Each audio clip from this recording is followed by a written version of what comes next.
Y tenemos dos invitados muy especiales para abrir este tiempo del Hoy por Hoy Vigo y Baixo Miño, porque están aquí con nosotros los premios Planeta de este año 2023. Por un lado, la ganadora, Sonsoles Onega, ¿qué tal? Muy buenas tardes. Buenas tardes. Y con nosotros también está el finalista Alfonso Goizueta, ¿qué tal? Muy buenas tardes. ¿Qué tal? Buenas tardes. Venís a presentar vuestras obras aquí en nuestra ciudad. En primer lugar, Las hijas de la criada, ganadora este año del Premio Planeta, y además ambientada aquí al lado, en casa, porque uno empieza a leer, hablas de las Islas Cíes, de Monteferro, es que estás aquí al lado. Aquí al lado, sí. Estamos tocándolo con la mano. Es un escenario mágico este, y la propia ciudad de Vigo, la protagonista, doña Inés, o una de las protagonistas, recorre sus calles.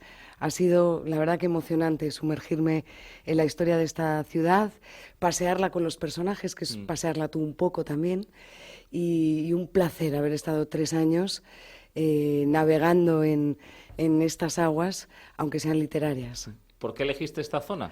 Mira, no me cuesta nada volver a Galicia, la verdad. Es más, pasas tanto tiempo en los libros, escribiéndolos, cocinándolos, macerándolos, que elegir este escenario era un placer, ¿no? Galicia ha sido abrigo de infancia, de adolescencia, de elegida madurez, y además Galicia siempre tiene una intrahistoria maravillosa. En el caso de los personajes que me gusta construir, en Galicia encuentras absolutamente todos los ingredientes, todos. Tal cual, es una realidad.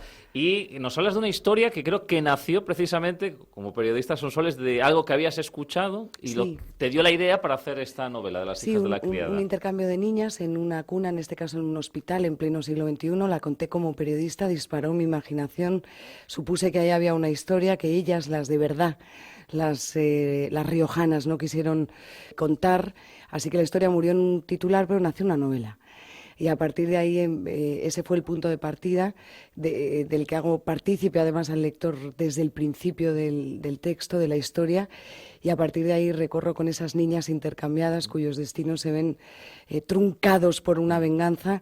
Vivimos aventuras, desventuras, amores, desamores en esta Galicia, además, que es personaje casi de la novela también. Y la diferencia es que esa historia fue reciente y tú vas atrás en el tiempo, principios del siglo XX. Sí, 1900. Una fecha muy sencilla para quien no sabe echar cuentas. Siempre me equivoco con los años, pero me permitía, arrancando en 1900, recorrer buena parte del siglo XX con todos sus avatares, sus circunstancias históricas. Vivimos con los personajes 3 guerras, una pandemia, un naufragio como el de Santa Isabel, que también ocurrió cerca de aquí. Y todos esos sucesos que dan textura a la novela están aquí como marco de los personajes. Y Alfonso, que con la sangre del padre, tú te has ido mucho más atrás en el tiempo, para hablarnos de Alejandro Magno. ¿Qué tiene de especial este personaje? No sé si era uno de tus favoritos, como licenciado en Historia. Bueno, siempre es uno de los favoritos porque es uno de los centrales, ¿no? Yo creo que pocas figuras hay en la historia como Alejandro Magno que llevara a cabo todo lo que hizo en tan poco tiempo, sobre todo, ¿no? Porque es que murió con 32 años. Pero lo que me fascinaba de la idea de Alejandro era la juventud, ¿no? La idea de la enorme superación que tuvo. Es un chico que con 20 años heredó Macedonia y que con 22 dio el salto a Asia y nunca volvió a su casa, porque ya solo se dedicó a conquistar el Oriente. De alguna forma es la novela de un joven contada por un joven, porque nos hermanaba esta idea de la edad y poco más. Sí. Pero sí que es verdad que la novela cuenta unos temas que son muy atemporales y que aunque estemos hablando del siglo IV a.C., el lector va a ver cosas que le van a ser muy familiares, ¿no? Porque cuenta la historia de cómo es ese hacerse mayor, de cómo es madurar, de cómo son esos primeros amores, de cómo es esa búsqueda de esa búsqueda de libertad, esa ansia de aventuras, ¿no? Que todos la hemos podido sentir, y lo que pasa es que Alejandro está envuelto en toda la maravillosa épica de su historia, pero no sé, va a ser familiar, es muy humano. Es que buscas más hablar, aparte del Alejandro Magno que todos conocemos, es ese ser humano, ¿no? que hay detrás del personaje histórico. Totalmente, es una novela de aventuras, principalmente sí. Es una novela de amistad, pero también es una novela de amor, es una novela de encontrarse a uno mismo, ¿no? El tema principal de Alejandro es el autoconocimiento, el quién es él en la vida.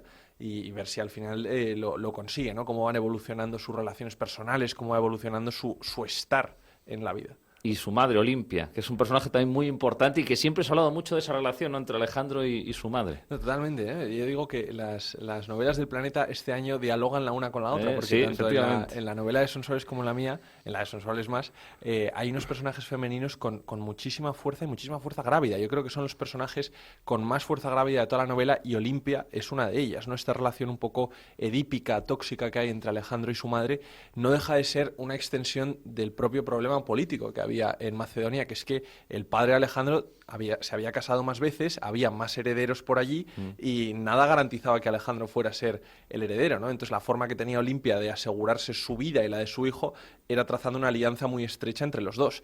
Y ello en el plano personal repercute en esta relación un poco tóxica entre ambos. Y Sonsoles, ya lo decía Alfonso, las madres, que son fundamental en tu obra. Sí, sí, son el pilar básico, las mujeres. Son las madres, las mujeres, pero sobre todo las madres, porque además en esta novela las madres no saben querer bien a sus hijas, evidentemente por una circunstancia que desconocen, claro, que es que esas hijas no lo son, ¿no? Sí, esas relaciones que se tejen, decía Alfonso, es una novela de amor la suya, y lo es. Yo me la leí en galeradas, nada más fallarse el premio, quería conocerlo todo de Alfonso, saber cómo escribía, qué había escrito, y ya lo hemos comentado.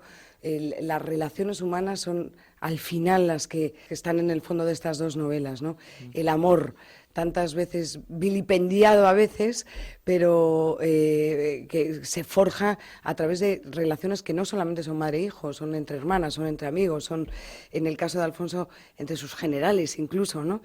Así que es un elemento básico, sustrato literario de las dos novelas y de la mía, desde luego, con ese homenaje íntimo que no había tanto cálculo cuando empecé a escribir en querer hacer una novela que homenajeara a todas esas mujeres invisibles que levantaron un imperio en vuestras costas. Y es curioso lo que decía, la relación entre las dos novelas, porque podemos encontrar traiciones, ¿no?, en ambas, podemos encontrar también luchas de poder, pero sí de una manera diferente el caso. Es decir, que me da mucha atención cómo Planeta, no sé si he buscado o no, encontró la similitud entre ambas novelas. Me encanta cómo lo cuenta Alfonso, de las dos novelas se hablan, porque es verdad que las luchas de poder en la novela de Alfonso son evidentes, están ahí, perfectamente extrapolables al siglo XXI. Al final el poder y ansiar el poder ha movido a los hombres, y en el caso de las hijas de la criada hay luchas de poder en una familia, entre el marido y la mujer, entendiendo que ella no tenía derecho a nada y él, en tanto que heredero del imperio, tenía derecho a todo, ¿no? Yo no sé si eso fue exactamente así, pero en la fabulación con esta lucha de poder en el seno del hogar, que es donde se establece la principal desigualdad entre hombres y mujeres, está también presente. La mayor tiranía, totalmente. Por eso. Hay veces que cuando hablamos de todo esto, y no me quiero distraer del asunto, cuando hablamos de todo esto, y yo siempre digo, primero en casa, donde no entran las leyes, primero en casa, donde no se puede legislar. Sí, efectivamente. Y no sé si, Alfonso, también buscabas un poco acercar a los jóvenes a Alejandro Magno con esta obra, que es una obra a lo mejor muy densa, que uno le dice muchísimas páginas, pero la manera de contarlo yo creo que es muy cercana, ¿no? Bueno, es una novela que tiene bastantes páginas, pero es una novela muy ágil porque no deja de ser una novela de entretenimiento, ¿no? Una novela de aventuras, ¿no? Yo no quise escribir una tesis doctoral sobre Alejandro Magno, ni es un ensayo histórico sobre Alejandro Magno. Ante todo, es una novela de entretenimiento que quiero pensar que está bien documentada y es fidedigna en lo que a la vida y hechos de Alejandro se refiere, pero no deja de ser una historia de amistad, una historia de aventura, de intriga política, ¿no? De esa intriga palaciega. Entonces, pues bueno, yo creo que no va a defraudar, porque es una novela, está mal que yo lo diga, pero yo creo que entretenida. Sí, lo es. Y además, no sé si hubo cálculo cuando Alfonso empezó a escribir hace La torta a un pan de años, voy a escribir una novela para los jóvenes, pero es verdad, y me atrevo a juzgar, que no me han preguntado, pero lo voy a decir. Juzga. No, pero es verdad que un escritor tan joven, con solo 24 años, que acaba de cumplir la semana pasada, escriba, despierta curiosidad también, con lo cual hace mucho más transversal la literatura, y de esto va todo esto, ¿no? De que los libros lleguen a las casas, de que a las librerías, de que la gente se acerque y que los jóvenes encuentren en él algo que despierte su curiosidad, y a mí eso me ha parecido grandioso desde que lo he conocido, que nos hemos conocido el 15 de octubre, antes nos desconocíamos. Y La sangre del padre, que descripciones muy realistas de lo que pasa. También era otra época, evidentemente, pero hay mucha violencia, bueno, claro, hay sangre, claro. Hay descuartizamientos. Claro, por eso, que es cuidado. Un mundo donde claro, siguen siendo humanos y siguen siendo íntimos y tal, pero era un mundo muy duro y donde el error político de repente se pagaba con la vida y no les temblaba la mano en quitarse a sus adversarios políticos a base del asesinato. Y estamos hablando también de grandes choques de ejércitos por ganar tierra en la ambición de dos reyes, claro. Y la emigración que está muy presente en la novela de Sonsoles, sobre todo además, es que Galicia y Cuba tienen una grandísima relación que tú también trasladas a la novela, y que Cuba tiene algo especial, porque tu primera obra también está ambientada allí la en verdad Cuba. que esta es una novela de caprichazos en los escenarios, de elegir ciudades que a mí me han gustado, me han impactado. Efectivamente, mi primera novela, Calle Habana Esquina Obispo, está situada en La Habana Vieja, en el corazón de La Habana Vieja, de los 90.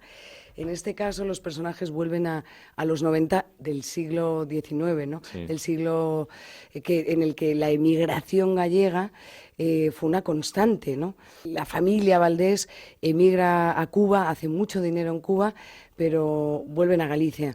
Es una novela de idas y vueltas, y todos reconocemos cuando paseamos Galicia, esa casa del indiano que señalamos con el dedo. Sí, efectivamente. Y de alguna manera eso también está reflejado en la novela. No puedo hacer spoiler y decir si vuelven con fortuna o sin ella, pero eso está en la novela. Yo no he conocido la inmigración de cerca, pero siempre está idealizada de alguna manera en eso que te digo, ¿no? En el paseo recurrente, incluso por aldeas donde ves la mejor casa era de aquel que se fue por obligación. Y homenaje también a la gente del mar, muy presente aquí, evidentemente. Bueno, totalmente. Es una novela de mar y escrita cerca del mar, además. La Galicia del mar, de la conserva. A mí me emocionó ver en el Museo de la Familia Masó, por ejemplo, todas esas imágenes de fábricas con mesas interminables corridas donde las mujeres limpiaban sardinas, ¿no? ¿Qué hubiera sido sin la industria, sin las mujeres? ¿Qué hubiera sido sin su trabajo, sin sus manos, sin sus desvelos, sin sus fríos, ¿no? Porque todas relatan, hay un libro maravilloso, As Mulleres da Conserva, editado por una asociación sin ánimo de lucro que recoge historias en primera persona. Me imagino el que lo ha hecho con una grabadora grabando a esas señoras que hoy ya quizá no estén. Empezaban a trabajar con 12 años. No tenían fines de semana, no sabían lo que era descansar, pero tenían un trabajo y el trabajo era sagrado para ellas, ¿no? En tanto que sustento de la familia, o aquellas que se quedaban esperando al marido que no volvía o que volvía muerto. En fin, todo eso está también en esta novela, y sin querer se ha convertido en un homenaje íntimo, personal y literario a todo ese pasado que es de donde venimos, ¿no? Lo más bonito es ver de dónde venimos para valorar dónde estamos. Y Alfonso, una vez escrita la novela, de entrar tanto en la figura de Alejandro Magno, cuando se dice eso, es el mejor estratega de todos los tiempos. Claro, todos los tiempos son muchos. Todos los tiempos son muchos. Claro, pero... no sé si es el mejor o está en el top 3, top 5. Pues fíjate, yo creo que es de los mejores. Vamos, a ver, es que es muy difícil valorar que sean Claro. los mejores, pero desde luego Alejandro se siguen estudiando sus tácticas militares en las academias militares de todo el mundo. O sea, sigue siendo un prototipo de estratega militar, de cómo se plantea un asedio, cómo se plantea un campo de batalla, ¿no? Eso se sigue extrapolando hasta hoy en día. Entonces, bueno, pues, aparte de eso, también era un político muy hábil, ¿no? Vemos que Alejandro es que construyó un mundo totalmente nuevo, muy distinto de aquel en el que había nacido. Pocas fechas en la historia están más definidas que el 323, la muerte de Alejandro, porque es un mundo radicalmente distinto en el que lo griego de repente ha salido de Grecia y ha llegado hasta la India. Entonces, esta novela también cuenta un poco cómo es esa gesta inmensa de conquista de lo que era el mundo conocido. Es que no conocían más, iban andando a tientas muchas veces sin saber hacia dónde se encontraban y expandiendo una cultura que iban fusionando con la que encontraban. Y como historiador, tengo que preguntarte una curiosidad, porque hay la duda de qué murió Alejandro Magno.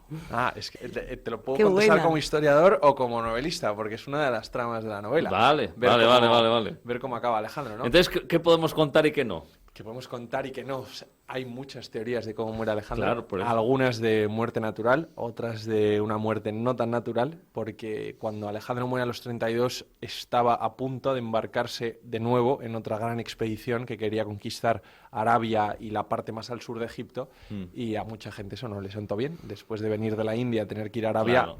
pues se plantearon cómo podían pararlo, ¿no? Eso dejaré que los lectores lleguen Vale. al final y lo ¿Y descubran. tiene algo que ver Aristóteles? Hombre, Aristóteles es el gran Sí. maestro. No, pero digo, en su muerte. Es que hay también el rumor, claro, yo no sé cómo llamarlo. Yo creo que no, era su gran mentor. Si ya lo mató el mentor, pues ya, joder, qué poca esperanza. No, es que ya sabes que en aquella época las traiciones, pero no te podías fiar ni de tu sombra, ¿no? Básicamente. Yo creo que no, vamos, esto ya llega a un punto en el que donde tienes que tirar de un poco de imaginación histórica, ¿no? Para construir algo que sea verosímil históricamente.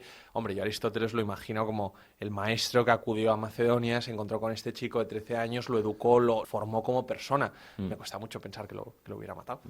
Y Sonsoles, tengo que preguntártelo porque esto es actualidad al fin y al cabo. Está siendo muy noticioso las críticas que está recibiendo por las hijas de la criada, pero también los apoyos, como el de la reina Leticia. ¿Cómo estás llevando todo esto? No pensaba que una novela podía despertar tanto, ¿no? Y sobre todo porque mi literatura siempre está bastante fuera del foco público, ¿no? Yo lo leo absolutamente todo porque creo que aprendes muchísimo de las críticas y además te ayudan a construir la siguiente novela. Solo me pongo un límite. No atiendo demasiado a aquellas cuyos intereses desconozco. Aquellas que buscan un ataque personal y un escupitajo al trabajo. Esas me duelen y además no me importa nada confesarlo. Creo que con la palabra se puede hacer mucho daño. Los que tenemos un micrófono delante o una página de periódico, y yo lo tengo todas las tardes, tenemos que ser conscientes de lo que provocamos escribiendo, hablando o dirigiéndonos a un espectador en la televisión. Así que yo no escribo para los críticos, escribo para mis lectores, a quienes intento acompañar cada tarde con mis libros y con la televisión que hago en Antena 3. Y poco más te puedo decir. Y ya para finalizar, ¿qué proyectos de futuro tenéis en el ámbito literario? No morir. Porque, Alfonso, eres muy joven, o sea, tienes mucho camino por recorrer todavía. Y además he tenido la suerte de que empiezo la carrera literaria con El finalista del planeta, que claro, estoy encantado, ¿no? Entonces, pues sí. También te ponen la expectativa muy alta. Claro, ¿no? Y sobre todo teniendo, dices, Sonsoles, no, pero tú aún podrás ganarlo. Y digo, bueno, me has dejado el listón muy alto. Es que claro, esto es así, el juego es este, ¿no? Pero sí, siempre hay proyectos, lo que pasa es que ahora estamos un poco en la vorágine de la gira y yo necesito un poco de silencio, un poco de calma para que vengan las ideas, pero siempre hay cosas. ¿En tu caso, Sonsoles? Lo mismo.